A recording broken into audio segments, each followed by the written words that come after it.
পার্লামেন্টে যখন বাজেট বক্তৃতা হলো, বাজেটের উপরে ৩৯ ঘন্টা আলোচনার সুযোগ এলো।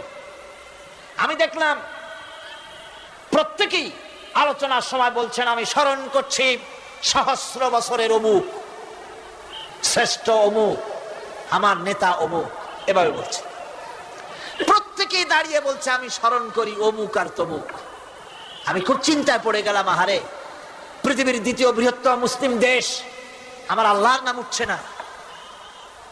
আমি সময় পেলাম 25 মিনিট।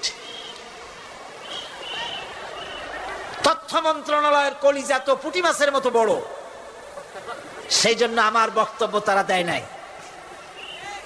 ওই 25 মিনিটে আমি যে আলোচনা করেছি, আমি প্রথম দাঁড়ায়া আমার তৃপ্তি, মনে হয় এই রকমের তৃপ্তি আমার কখনো নিকট বর্তমানে কোনোদিন হয়েছে কিনা আল্লাহ জানে। ওই দিন আমি যা তৃপ্তি পেয়েছি, আমি দাঁড়িয়ে বললাম নাহমাদু নুসাল্লি আলা হামদ সানা কুইয়া।